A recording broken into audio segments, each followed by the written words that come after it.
సహోదరి సహోదరులారా, ఈరోజు మనం ఒక లోతైనటువంటి అంశం గురించి ధ్యానించబోతూ ఉన్నాం. విశ్వాసము ఆయుధం, కరుణే దేవుని గెలుపు. మరి ఇక్కడ మనం ఏమి చూస్తూ ఉన్నామంటే, దావీదు గొలియాతును ఎదుర్కొన్నప్పుడు అతనికి ఖడ్గం లేదు, కవచం లేదు, యుద్ధ అనుభవం లేదు.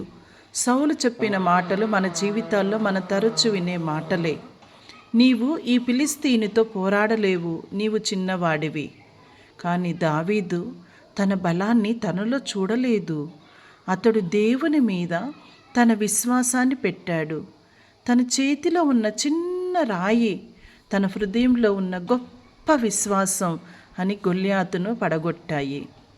దేవుడు మన చేతిలో ఉన్న చిన్న దానితోనే అద్భుతాలు చేస్తారు. మన హృదయంలో ఉన్న విశ్వాసం పెద్దదైతే.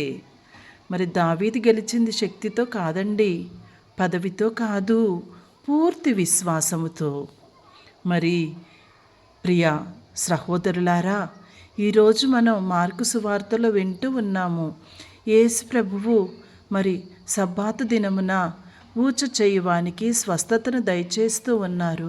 ఇక్కడ పరిశీలి ఇదంతా గమనిస్తూ ఉన్నారు. యేసుప్రభు అతన్ని స్వస్థపరుస్తాడా లేదా అని, చట్టాన్ని ఉల్లంఘిస్తూ ఉన్నాడా లేదా అని చెప్పి ఆలోచిస్తూ చూస్తూ ఉన్నప్పుడు యేసుప్రభు ఇలా ప్రశ్నిస్తూ ఉన్నారు. మరి ఈ ప్రశ్న మన హృదయాన్ని కూడా కదిలిస్తుంది. సబ్బాతు దినమున మేలు చేయటమా లేక కీడు చేయటమా, జీవం ఇచ్చటమా జీవాన్ని తీసివేయటమా? అవును. అప్పుడు వారు మౌనంగా ఉన్నారు. ఆ మౌనం కరులేని హృదయాలకు నిశ్శబ్దం. యేసు కోపంతో కాదు, వేదనతో స్వస్థపరుస్తూ ఉన్నారు. మరి ఎందుకంటే ధర్మం, ప్రేమ లేకుండా ఉంటే అది దేవుని చిత్తానికి విరుద్ధం కదా. మరి ఈ యొక్క 2 వాక్యాలు ఈరోజు మనకి ఏమి తెలియచేస్తూ ఉన్నవి, ఏమి సత్యాన్ని ఇస్తూ ఉన్నవంటే, విశ్వాసం ఉన్న చోట భయం నిలవదు. విశ్వాసం ఉన్న చోట భయం నిలవదు. దావీదు భయాన్ని కాదు, దేవుని గొప్పతనాన్ని చూశాడు. ధర్మం ప్రేమతో కలిసినప్పుడే దేవుని చిత్తం నెరవేరుతుంది. యేసు చట్టాన్ని కాదు, మనిషిని ముందుగా చూశాడు. మరి దేవుని కార్యానికి అడ్డంకి భయం కాదు, కఠిన హృదయమే.